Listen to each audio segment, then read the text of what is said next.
अस्सलामु अलैकुम वरहमतुल्लाहि वबरकातुहू।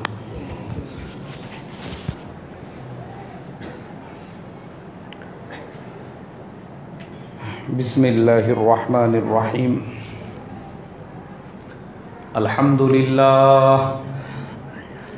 अल्हम्दुलिल्लाहि नहमदुहु व नस्तईनुहु व नस्तगफिरुहु व नु'मिनु बिही व नतवक्कलु अलैहि व नऊज़ु बिल्लाहि मिन शुरूरि अनफुसिना व मिन सय्यिआति अअमालिना। मन यहदिहिल्लाहु फला मुदिल्ल लहु व मन युद्लिलहु फला हादिय लहु व नशहदु अन ला इलाहा इल्लल्लाहु वहदहु ला शरीका लहु व नशहदु अन्न सय्यिदना व मौलाना मुहम्मदन अब्दुहु व रसूलुहु अल्लज़ी उर्सिल बिल हक़्क़ि बशीरन व नज़ीरा। अम्मा बअदु फ़क़द क़ाल अल्लाहु तबारक व तआला अऊज़ु बिल्लाहि मिनश शैतानिर रजीम बिस्मिल्लाहिर रहमानिर रहीम।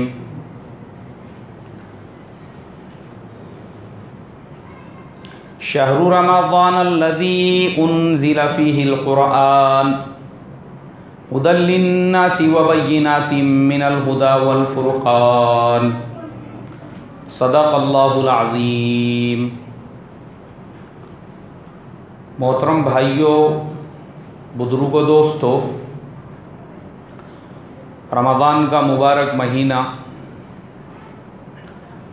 अल्लाह के खुशनसीब बंदे हैं वो जिनको अल्लाह तबारक व तआला ने इस मुबारक महीने में रोज़े रखने की तौफ़ीक़ अता फ़रमाई। एक एक रोज़ा जन्नत में जाने का ज़रिया बनेगा। अल्लाह के नबी सल्लल्लाहु अलैहि वसल्लम ने फ़रमाया कि रोज़ा मोमिन के लिए ढाल है। जैसे ढाल से इंसान तलवार अपने बदन पे आने से हिफाजत करता है, वैसे ही जहन्नुम का अज़ाब वो रोज़ेदार और जहन्नुम के बीच में ढाल बन जाएगी। जहन्नुम में दाखिल नहीं होने देंगी उसको। और ये हमारे ज़माने का रोज़ा इतना मुजाहिदे वाला है, मुझे लगता शायद पूरे साल में मई के जो रोज़े होते हैं वो सबसे ज़्यादा लंबे होते हैं। 14 घंटे का रोज़ा, 14.5 घंटे का रोज़ा, तो ये सारी कुर्बानियाँ अल्लाह के लिए है। किसके लिए है भाई? अल्लाह के लिए। अल्लाह के लिए। और अल्लाह की रज़ा, अल्लाह की खुशनुदी के लिए जब एक मोमिन ये सारी कुर्बानियाँ देता है तो अल्लाह के नबी सल्लल्लाहु अलैहि वसल्लम ने फ़रमाया हर इबादत, उसका बदल, उसका अजर, उसके करने पे अल्लाह क्या देंगे, वो सब अल्लाह ने बता दिया हुआ है। नमाज के फ़ज़ाइल हम लोग रोज़ाना सुनते हैं। 5 वक्त की नमाज़ पढ़ने पे 5 इनाम मिलेंगे और ज़कात देने वाले के माल की हिफाजत हो जाएंगी और हज करने वाले को अल्लाह गुनाहों से ऐसे पाक कर देंगे जैसा कि माँ के पेट से पैदा होने वाला बच्चा होता है। लेकिन रोज़े के बारे में अल्लाह ने ये फ़रमाया है कि रोज़ा मेरे लिए है और रोज़े का क्या बदल है वो अल्लाह ही जानते हैं। अल्लाह तबारक व तआला रोज़ेदार को क़यामत के दिन क्या क्या इनाम देंगे, क्या क्या इकराम करेंगे, कैसे कैसे उसको नवाजेंगे, ये तो सिर्फ़ और सिर्फ अल्लाह जानते हैं। तो रोज़े का जो बदल है मेरे मोहतरम बुज़ुर्गों, इसलिए फ़रमाया क्योंकि बहुत बड़े क़ुरबानी का नाम है ये। हकीकतन भी तक़वा जो है ना, तक़वा ये उसकी सबसे बड़ी निशानी है। एक इंसान गुस्ल कर रहा है, मुंह में पानी डालता है, वज़ू करते टाइम पे मुंह में पानी डालता है, लेकिन वो उसको पीता नहीं, फिर अल्लाह की रज़ा के लिए उसको बाहर फेंक देता है। तो ये तक़वे की निशानी है। इसीलिए फ़रमाया कि कुतिबा अलैकुमुस्सियाम कमा कुतिबा अलल्लज़ीना मिन क़ब्लिकुम लअल्लकुम तत्तक़ून, ताकि तुम्हारे अंदर तक़वा पैदा हो। तक़वे के लिए अल्लाह ने रोज़ों को फ़र्ज़ फरमाया। तो इसलिए मेरे मोहतरम बुज़ुर्गों, ये अल्लाह को बहुत ज़्यादा पसंद है। मुसलमान ने किसी भी हाल के अंदर रोज़ा नहीं छोड़ना चाहिए।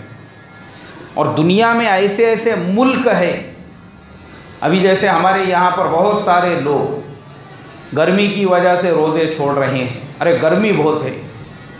बहुत सारे लोग वो ड्यूरेशन ज़्यादा होने की वजह से 14 घंटे 14.5 घंटे का रोज़ा है, इसलिए रोज़े छोड़ रहे हैं। बहुत सारे लोग अपनी ज़रा सी ख्वाहिशात की वजह से, गुटखे की आदत है तो रोज़ा छोड़ रहे हैं, तंबाकू की आदत है तो रोज़ा छोड़ रहे हैं, चाय की आदत है तो रोज़ा छोड़ रहे हैं। हालांकि मैं आपको बता दूं, ये रमज़ान ऐसा है कि दुनिया के कुछ मुल्क ऐसे हैं, जैसे यूरोप के अंदर बाज़ ममालिक ऐसे हैं, वहाँ पे 18 घंटे का रोज़ा है। कितने घंटे का रोज़ा है भाई? 18 घंटे का रोज़ा है। आप सोचो, 18 घंटे का रोज़ा बोलना आसान है, सुनना आसान है, लेकिन 18 घंटे रोज़ा रखने के बाद वो रोज़ेदार कोई ऐसा एसी में बैठ के रोज़ा नहीं गुजारने वाला है, नींद में नहीं गुजारने वाला है। जो लोग वर्क करते हैं, जॉब करते हैं, काम करते हैं, जो लोग रिक्शा चलाते हैं, मजदूरी करते हैं, मेहनत करते हैं, मैकेनिकल का काम करते हैं, उनको मालूम है हकीकत में तो रोज़ा क्या होता है। बहुत सारे होते हैं हम में से ऐसे, जिन लोगों को कुछ काम वगैरह नहीं होता है तो वो आराम करते हैं रोज़े में, लेकिन जो काम करके रोज़ा रखते हैं उनको मालूम है। एक रिक्शा चलाने वाला कितने मुजाहिदों से रोज़ा रख रहा है वो जानता है, हम नहीं जान सकते। एक दुकान पे बैठने वाला कितने मुजाहिदों से रोज़ा रख रहा है वो जानता है, हम नहीं जान सकते। एक काम करने वाला, अभी मुझे खुद 8:30 बजे निकलना पड़ता है, 9 बजे से हमारा काम शुरू होता है 6 बजे तक। वो 6 बजे तक आपको सिर्फ एक कुर्सी पे बैठ के गुजारना है 9 घंटे। 9 घंटे तक का आपका ड्यूटी का टाइम है, वो 9 घंटे आपको कुर्सी पे बैठना है, वहाँ पे कोई बिस्तर नहीं है। अभी कल मैं असर की नमाज के बाद सोया हुआ था, इफ्तार से 2-3 मिनट पहले मुझे किसी ने जगाया, तो उन्होंने मुझे कहा, मशवरा देने लगे, वो बोले देखो आराम करने का जो सही टाइम है ज़ोहर की नमाज के बाद बिस्तर डाल के तकिया वकिया लगा के आराम से सोने का असर तक। मैंने कहा हमारे पास इतना फुर्सत का टाइम नहीं है, एकदम आराम से पंखा वंखा चालू करके गद्दी लगा के और फिर तकिया लगा के ज़ोहर बाद जो सो रहे हैं, सीधा असर की अजान के टाइम पे उठने का। इतना फुर्सत का टाइम सबके पास में नहीं है।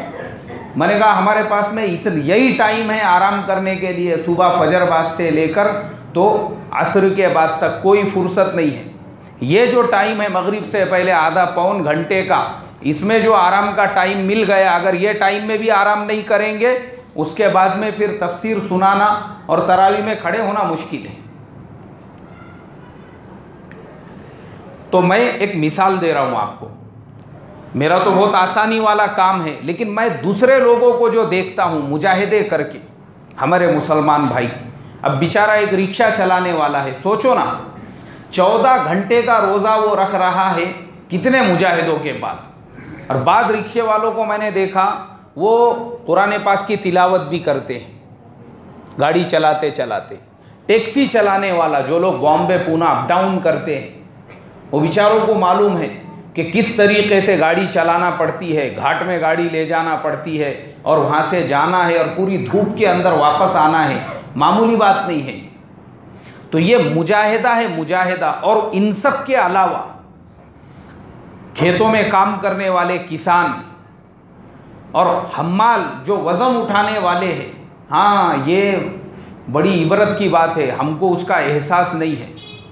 आप कभी किसी एयरपोर्ट पे जाइए, आप किसी बस स्टैंड पे, कभी रेलवे स्टेशन पे, बहुत सारे मुसलमान वहाँ पर होते हैं काम करने के लिए, वज़न उठाने के लिए। वो बेचारे आधा कुंटल का वज़न उठाते हैं, सीढ़ियों पे चढ़ते हैं, ये प्लेटफॉर्म पे वो प्लेटफॉर्म पे जाते आते हैं, और ये सब कौन सी हालत में कर रहे हैं भाई? कौन सी हालत में? रोज़े की हालत में। और बाज़ लोग रोज़े की हालत में वो गाड़े पे दुकान लगाकर, फ्रूट की दुकान, भाजी तरकारी की दुकान गाड़े पे लगाकर, ये महल्ले से वो महल्ला, ये गली से वो गली, ये बस्ती से वो बस्ती, दूर दूर तक जाते हैं।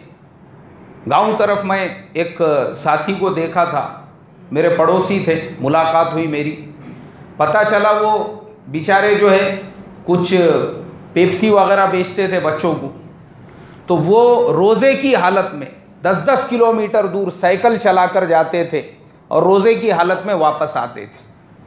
तो लोग जो अल्लाह से डरने वाले हैं, अल्लाह के लिए मुजाहिदे करने वाले हैं, उनके लिए रोज़ा रखना, चाहे फिर वो रिक्शा चलाकर हो, गाड़ा खींचकर हो, मजदूरी करके हो, दुकान पे काम करके हो, कुछ भी करके हो, उनके लिए अल्लाह की रज़ा के सामने ये सारी तकलीफ़ें, ये सारी मुसीबतें, ये सारी परेशानियां, इनकी कोई हैसियत नहीं है। उनके दिल में किसकी मोहब्बत है भाई? किसकी मोहब्बत है? अल्लाह की। किसके लिए रोज़े रख रहे हैं? अल्लाह के लिए।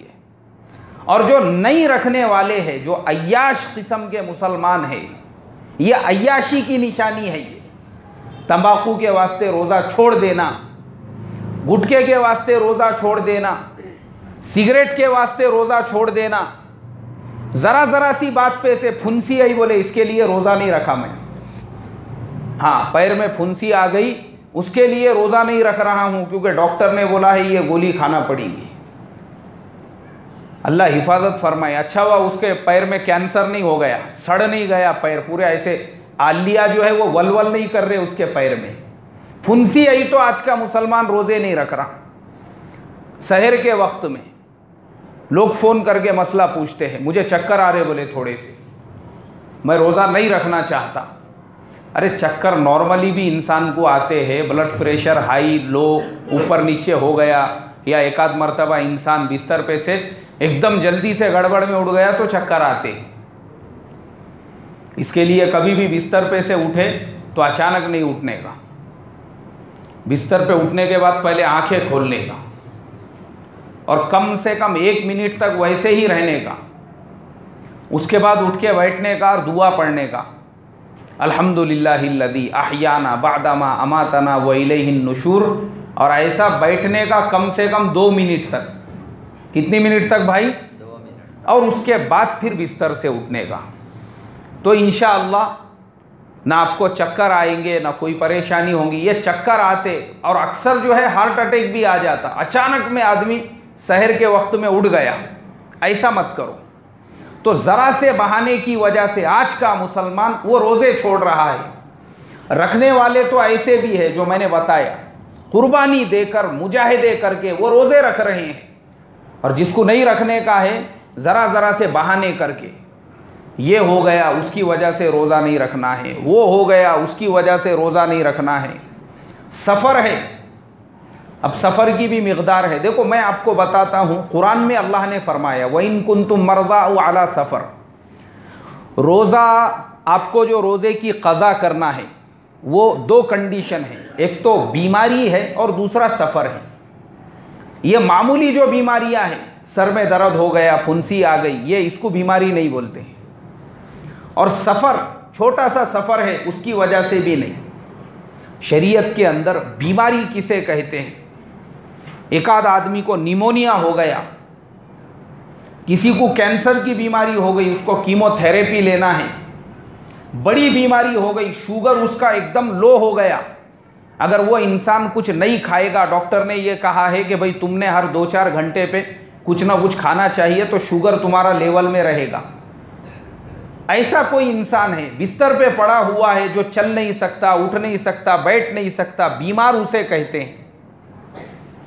ऐसे इंसान को जो कोई स्पेशलिस्ट, और वो डॉक्टर भी मुसलमान होना चाहिए।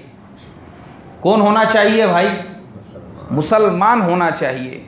वो अगर कहता है उस कंडीशन के अंदर इस आदमी को रोज़े माफ़ नहीं हुए, जितने रोज़े इसके छूटे हैं रमज़ान के बाद, वो रोज़ों की क्या करना है? क़ज़ा करना है, माफ़ नहीं है रोज़े। ऐसे ही सफ़र का मसला है। मुसाफिर मुसलमान कब होता है? 78 किलोमीटर से ज़्यादा का जब सफ़र करे, हमारे आज के ज़माने के हिसाब से 78 किलोमीटर से ज़्यादा का सफ़र।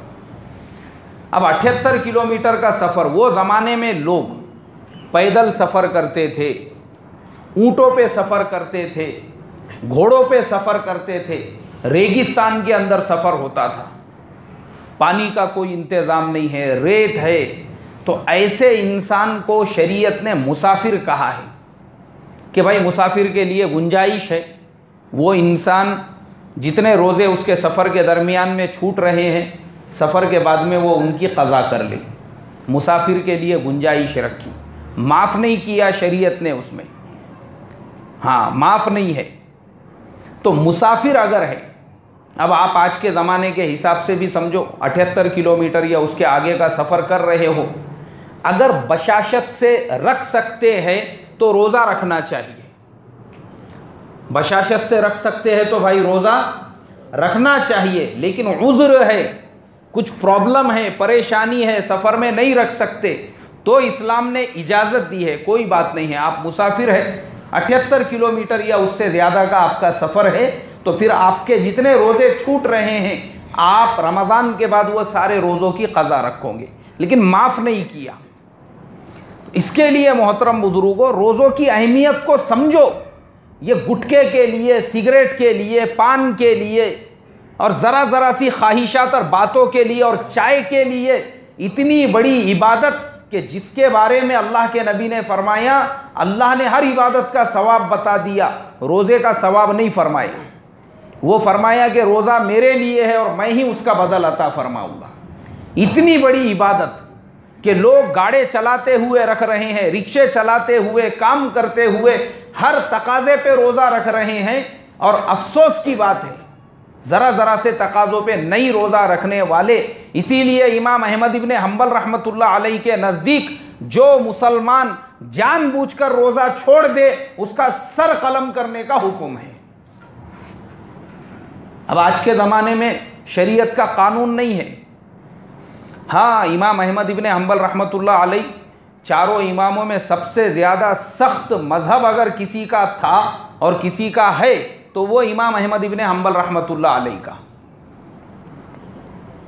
एकदम सख्त है। वो उन्होंने कहा कि कोई आदमी अगर जानबूझकर रोज़ा छोड़ दे और खा पी रहा है, बाकी लोग रोज़े में हैं, तो ऐसे इंसान का सर कलम कर दिया जाएगा। यह है इस्लामी शरीयत का हुक्म। और लोग जो है मेरे मोहतरम बुजुर्गों, ये छोटे छोटे बातों से रोज़ा नहीं रखने वाले। और दूसरी तरफ मैंने बताया कि हमारे यहाँ तो सिर्फ 14 घंटे का रोज़ा है, बाकी मुल्कों में, यूरोपियन मुल्कों में लोग 18 घंटे का रोज़ा रख रहे हैं। कितने घंटे का भाई? 18 घंटे का रोज़ा। और बाज़ दूसरे इलाके जैसे अरब मुमालिक, पूरे रेगिस्तानी इलाके हैं, वहाँ पे भी तकरीबन 15-15, 16-16 घंटे का रोज़ा है। और टेम्परेचर देखो तो वो 45 और 50 के ऊपर है, लेकिन फिर भी लोग रोज़े रख रहे हैं। यहाँ तक कि आपको सुनकर हैरत होंगी, दुनिया के कुछ मुमालिक ऐसे हैं जहाँ पे लोग 22 घंटे का भी रोज़ा रख रहे हैं। कितने घंटों का? 22 घंटों का रोज़ा। उसके मुकाबले में तो हमारा रोज़ा कुछ भी नहीं है, लेकिन फिर भी ज़रा ज़रा सी बातों की वजह से। और बाज़ जो मुसलमान हैं उनको तो कोई उज़्र नहीं होता, ना उनको बीमारी होती है, ना उनके पीछे और कोई तकाज़ा होता है, ना गोली दवा खाने की रहती, कुछ भी नहीं रहता, फिर भी वो रोज़ा नहीं रख रहे। क्यों भाई, क्यों नहीं रख रहे? तो इनको पैसे का घमंड है, पैसे की अकड़ है। बाज़ जो मालदार टाइप के मुसलमान होते हैं, जिनको अल्लाह ने मालो दौलत अता फरमा दिया, वो दौलत के नशे में रोज़े नहीं रखते। अल्लाह हिफाजत फरमाए। हालांकि रोज़ा ये नफ्स की इस्लाह के वास्ते में है, हमारी तरबियत के वास्ते। और पिछले जुमा को मैंने बताया था कि रोज़ा रखने से जितनी रूह की बीमारियां दूर होती है, उससे ज़्यादा आदमी के जिस्म की गंदगियां दूर होती है। पिछले जुमा को मैंने बताया था कि साल में ये हम जो रोज़े रखते हैं उसकी बरकत से, ये जो 12-14 घंटे भूखे रहते हैं, उसकी वजह से इंसान के बॉडी के अंदर से कैंसर के जो जरासीम है वो ख़त्म हो जाते हैं। हार्ट अटैक जो आता है ना इंसान को, हार्ट अटैक कई की वजह से आता है, जब हमारे ब्लड के अंदर चर्बी बढ़ जाती है। और चर्बी कैसे बढ़ती है? रोज़ाना 2-3 टाइम हम खा पी रहे हैं, एक्सरसाइज हो नहीं रहा है बराबर से, तो जिस्म आदमी का मोटा होना, चर्बी बढ़ते रहती, और वो चर्बी बढ़ते बढ़ते इंसान के खून में, उसके ब्लड में शामिल हो जाती, और जब ब्लड में बढ़ जाती तो फिर वो एक टाइम आता कि खून इतना घट और इतना गाढ़ा हो जाता, उसका अपना जो हार्ट है उसके अंदर की जो शरीयानें हैं उनमें से उसका दौरान करना मुश्किल हो जाता। अब जब वो मुश्किल हो जाता है, उसकी वजह से फिर वो ब्लड हार्ट के ऊपर जो है टेंशन आता है, और उसकी वजह से वो नसें जाम हो जाती है, और फिर पूरी तरह से जो है उसको हार्ट अटैक हो जाता है दिल के ऊपर, और इंसान की जान चली जाती है, खून ज़्यादा गाढ़ा होने की वजह से। अब रोज़ों की बरकत से क्या होता है? हम 14 घंटे तक भूखे हैं, 12 घंटे तक भूखे हैं। हमारा जो जिस्म है, ये जो जिस्म, इसको तो एनर्जी की ज़रूरत है, इसको ताकत की ज़रूरत है। बग़ैर एनर्जी के, बग़ैर ताकत के हमारा जिस्म काम नहीं कर सकता है। जैसे गाड़ी को पेट्रोल की ज़रूरत है, बग़ैर पेट्रोल के गाड़ी नहीं चल सकती, वैसे जिस्म को खाने की ज़रूरत है, और तमाम चीज़ों को जो है बॉडी के जितने ऑर्गन्स है उनको सबको ज़रूरत है। अब हम तो भूखे हैं, खाना जा नहीं रहा है, पानी जा नहीं रहा है, लेकिन जिस्म अपनी ज़रूरतें कहाँ से पूरी कर रहा है? वो जो साल भर की हमारी एक्स्ट्रा चर्बी जिस्म में जमा हो गई भी है, वो चर्बी अब हमारे जिस्म को काम दे रही है। अब वो चर्बी पिघल पिघल के जिस्म की ज़रूरतों को पूरा कर रही है, और कुदरती तौर पर ऑटोमेटिकली, बग़ैर खर्चे के, बग़ैर दवाओं के, बग़ैर किसी चीज़ के आपके जिस्म में की चर्बी 1 महीने के अंदर पिघल गई। आपका हार्ट भी लेवल में आ गया बग़ैर दवा गोली के, और माशाअल्लाह आपका जो ब्लड का प्रेशर था वो भी लेवल में आ गया। किसकी बरकत से भाई? अरे भाई बोलो ना, रोज़े की बरकत से। मैं अपने ऑफिस में देखता हूँ, सब गैर ईमान वाले हमारे साथ में काम करने के लिए, नाश्ते के लिए चले गए, अरे भाई भजिए खाएंगे? नहीं नहीं, बोले मैं भजिए नहीं खाता। क्यों? तेल ज़्यादा है उसमें। बाज़ लोग, उन पे रोज़े फ़र्ज़ नहीं है, मेरे साथ वाले में बता रहा हूँ, रोज़े उन पे फ़र्ज़ नहीं है, उनके पास ईमान भी नहीं है, लेकिन मैं उनको पिछले 3-3, 4-4 महीनों से देख रहा हूँ, उन्होंने खाना खाना छोड़ दिया हुआ है, दुबले पतले होने के वास्ते में, बदन में की जो एक्स्ट्रा चर्बी है वो पिघलवाने के वास्ते में। क्या खा रहे हैं? कुछ भी नहीं है, जूस पी रहे हैं, उसके अलावा जो है जो जितने भी लिक्विड होते हैं वो पी पी के गुजारा चल रहा है। ठोस कोई ग़िज़ा नहीं खा रहे। क्यों नहीं खा रहे? बोले इसलिए नहीं खा रहे क्योंकि हमको अपने जिस्म की अंदर की जो एक्स्ट्रा चर्बी है उसको पिघलाने का है 3-3 महीने से। और यहाँ पे एक मुसलमान के लिए अल्लाह ने रोज़े इसलिए फ़र्ज़ किए ताकि इसके जिस्म और इसकी रूह दोनों की भी गंदगी रोज़े के बरकत से दूर हो सके। ये रोज़ा हमारे फ़ायदे के लिए है। किसके फ़ायदे के लिए है भाई? हमारे अपने फ़ायदे के लिए। जिस्म और रूह दोनों की गिलाज़त और गंदगियाँ इसके बरकत से दूर हो रही है, और हमारे जिस्म के अंदर के जितने भी आज़ा है वो सही ढंग से काम करने वाले बन रहे हैं। और आप खुद महसूस करना, मेरी बात याद रखना, कितने लोग ऐसे होंगे रमज़ान के अलावा दिनों में जिनको बदहज़मी की, जिनको कब्ज़ की शिकायत रहती थी होंगी। मैं उनको चैलेंज के साथ बोलता हूँ, वो खुद बताए कि रमज़ान के महीने में माशाअल्लाह रोज़ों की बरकत से उनका पेट पूरी तरह से साफ़ रह रहा होगा, पूरी तरह से। ये रोज़े की बरकत है, अल्लाह ने पेट की पूरी गंदगियों को निकाल दिया, और अल्लाह तबारक व तआला पूरे के पूरे जिस्म के अंदर की गंदगियों को दूर कर रहा है। और जो रूहानी फ़ायदा है, रूहानी, पिछले जुमा को भी मैंने बताया था कि हमारा जो दिल, ये दुकान पे बैठने से, बाज़ारों में रहने से, उठने फिरने, इससे उस पर गंदगी धूल जमा होती है। रोज़े साल में एक मरतबा इसलिए फ़र्ज़ किए ताकि हमारे दिल में नरमी पैदा हो सके, और अल्लाह की जो मारिफत है उसका नूर हमारे दिल के अंदर आ सके। जिस्मानी रूहानी सारी चीज़ें दूर करने के लिए अल्लाह ने रोज़े को फ़र्ज़ किया। अब हो ये रहा है कि बाज़ मुसलमान, जो जैसा मैंने कहा, कुछ लोग तो बहाने की वजह से, गुटखे की वजह से, तंबाकू, चाय, छोटी छोटी बातों की वजह से, और बाज़ जो है वो बग़ैर किसी वजह के। हमको ज़रूरत ही नहीं है बोले रोज़ा रखने की, जिनके घर पे खाने पीने नहीं होगा, नऊज़ बिल्ला। बाज़ मुसलमान ऐसे जुमले बोलते हैं, ये जुमला बोलना कुफ्र और शिर्क की निशानी है।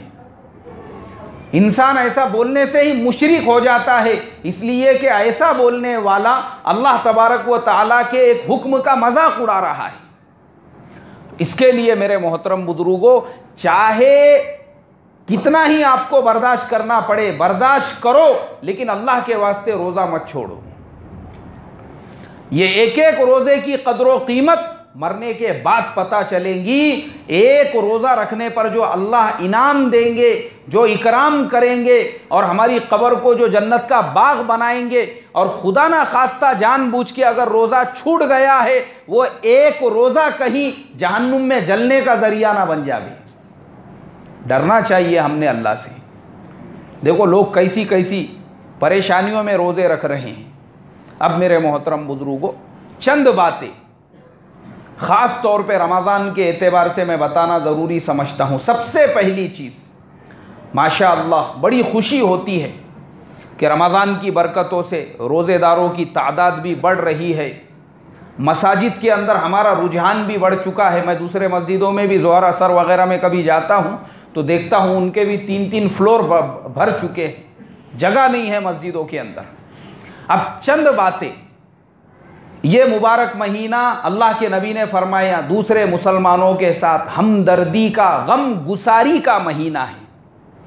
और जैसा कि हमने पिछले जुमा भी सुना था, गम गुसारी, हमदर्दी यानी अपने घर के पे कुछ पकाए तो दूसरों के घरों पे भेजना, ये हमदर्दी और गम गुसारी है। लेकिन और दूसरी जो गम गुसारी और हमदर्दी है, वो अपने मुसलमान भाई का रिस्पेक्ट करना। मस्जिद के अंदर ख़ास तौर पे जगह नहीं है तो अपने ईमान वाले भाई के लिए थोड़ी जगह की गुंजाइश करना, क्योंकि मस्जिदों में जगह नहीं है। रमज़ान की वजह से मस्जिदें भरी हुई है, हमको थोड़ी ज़्यादा जगह लगती थी तो थोड़ा रमज़ान के वजह से कम में एडजस्ट करने का। और सबसे पहला काम, अगर हमने एक चीज़ पर कंट्रोल किया और उसका एहतमाम किया, मैं समझता हूँ हमारे मस्जिदों में किसी को भी जगह कम नहीं पड़ेगी। पहला काम, हम अगर मस्जिद में आ रहे हैं तो सबसे पहले जो पहली सफ़ है हमने उसको पुर करना चाहिए। पहली सफ़ पुर हो गई, उसके बाद में दूसरी सफ़, दूसरी पुर हो गई, उसके बाद में तीसरी सफ़, तीसरी पुर हो गई, उसके बाद में चौथी, चौथी पुर हो गई, उसके बाद में। अब ये तरतीब से अगर हम बैठेंगे तो इससे फ़ायदा ये होगा, मैंने देखा हूँ पहले रोज़े को मैं भी पीछे था एकदम, तो मस्जिद के बीच के हिस्से में पूरी जगह खाली है। कुछ लोग आगे, कुछ लोग पीछे, कुछ लोग दीवारों की तरफ और कुछ लोग गेट के पास बैठ गए हुए हैं, और पीछे कम से कम 150 लोग खड़े हैं और वो ये समझ रहे हैं कि मस्जिद तो पूरी तरह से भर गई। अब उनमें से बाज़ लोग ऊपर भाग रहे हैं, बाज़ लोग देख रहे हैं कि भाई ऊपर भी जगह नहीं है, लोग परेशान हो रहे हैं। हालांकि मस्जिद के अंदर जगह है, लेकिन हमारे तरतीब से नहीं बैठने की वजह से हमारे ईमान वाले भाइयों को तकलीफ हो रही है। इसका हम एहतमाम करें। हम अगर मस्जिद में पहले आए हैं तो हम कहाँ बैठेंगे भाई? और पहली सफ़ पूरी हो गई तो उसके बाद सफ़ों के तरतीब से, याद रखो ये सफ़, इसको मामूली मत समझो, ये सफ़ सही लगाने के ऊपर अल्लाह ने कुरान में पूरा पूरा सूरा नाजिल फरमाया है। सूरह सफ़ 28वें पारे के अंदर, हाँ, सफ़ खाली सफ़ के ऊपर से एक पूरी सूरत है कुरान में। और अल्लाह के नबी सल्लल्लाहु अलैहि वसल्लम उस वक्त तक रकात नहीं बांधते थे जब तक पूरी मस्जिद की सफ़ें सही नहीं हो जाती थी। इतना एहतमाम करते थे सफ़ों का। और आज भी अगर आप उम्रा हज के लिए जाएंगे, हरम शरीफ के अंदर रकात बांधने से पहले एक ऐलान होता है, सव्वू अकीमु सुफूफकुम वअतदिलू वसद्दुल खलल, यह ऐसा ऐलान होता है। तो हमारे हिंदुस्तान के जो बाज़ लोग हैं उनको नहीं मालूम है अरबी में वो क्या बोलते हैं।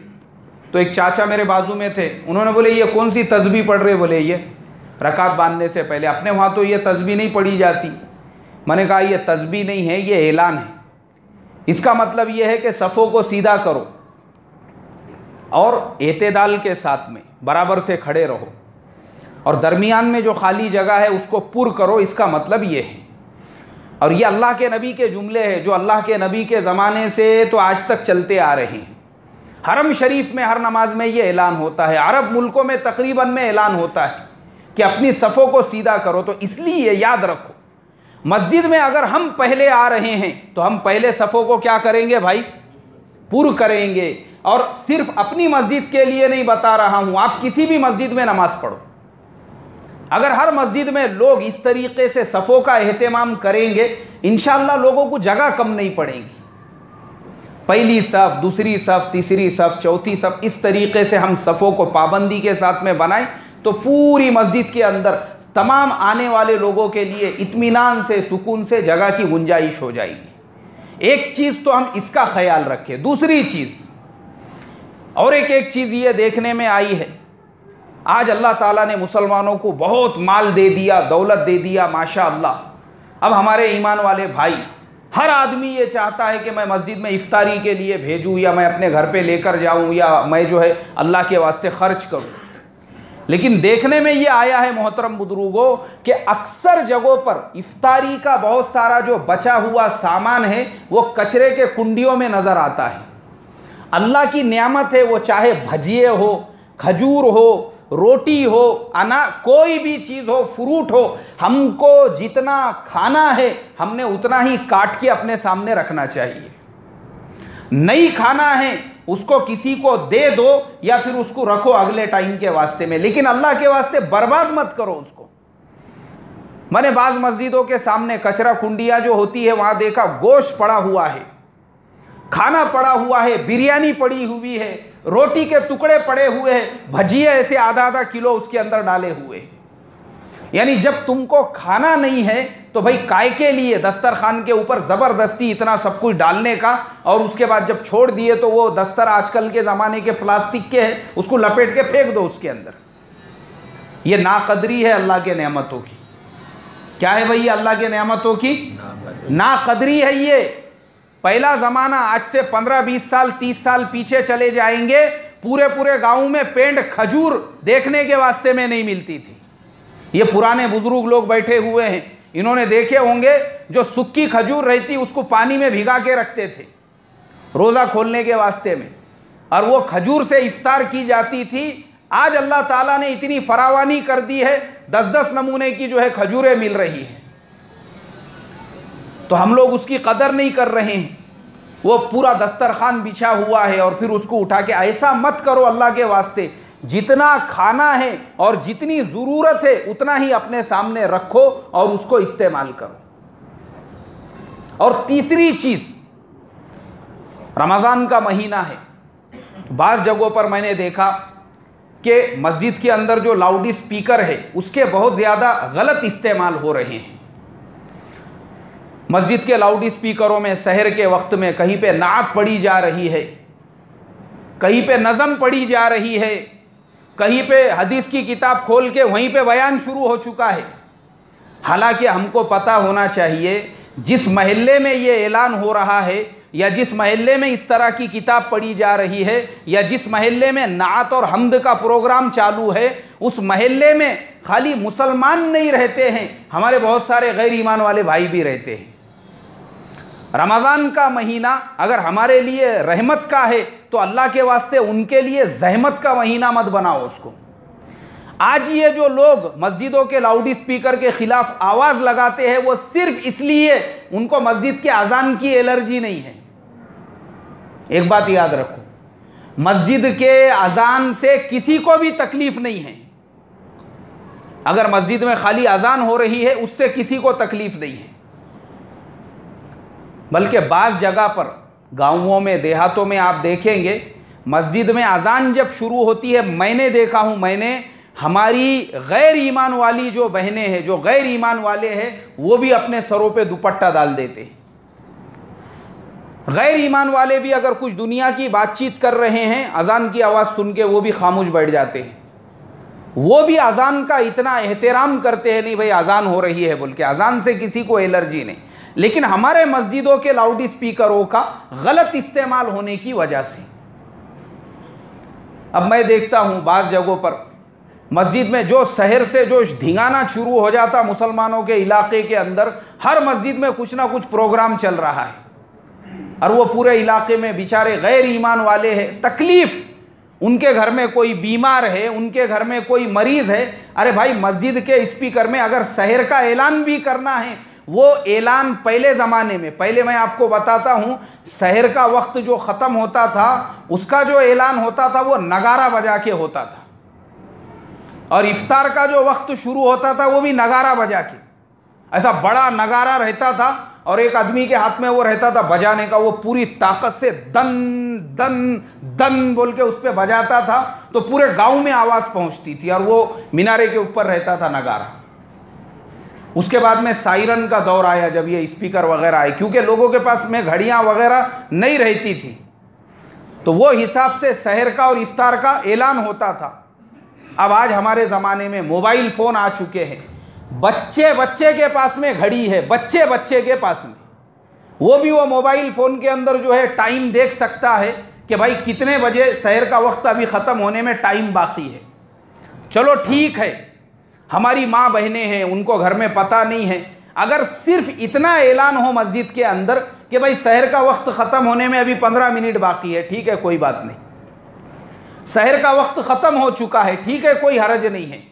लेकिन ये ज़बरदस्ती के नात और हम्द के प्रोग्राम और मस्जिदों के अंदर इस तरह के बयानात और वो स्पीकर चालू करके पूरे महल्ले को तकलीफ़ देना, ये इस्लाम के ख़िलाफ़ है।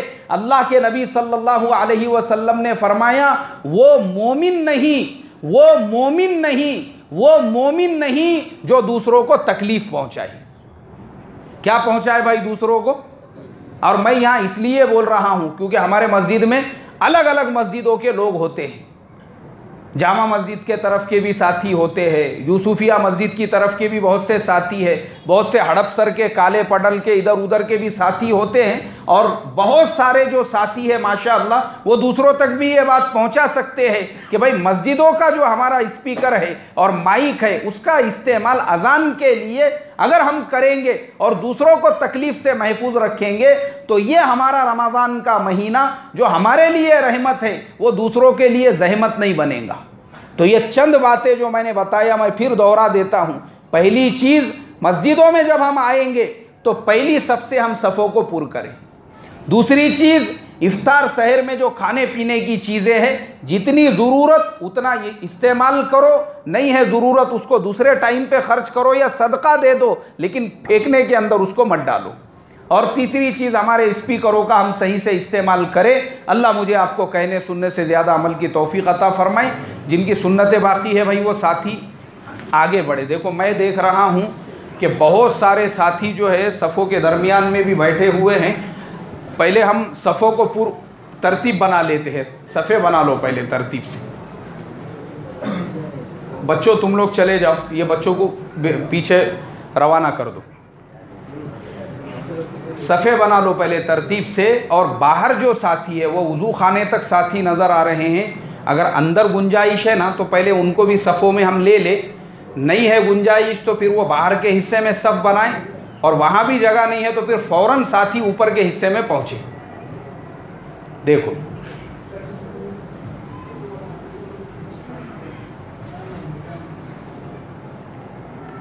अब देखो पीछे जो साथी खड़े हुए हैं, मैं देख रहा हूँ मस्जिद के अंदर के हिस्से में सफ़े तरतीब से लग गई है, तो मैं दरख्वास्त करता हूँ आप लोग ऊपर के हिस्से में चले जाओ भाई।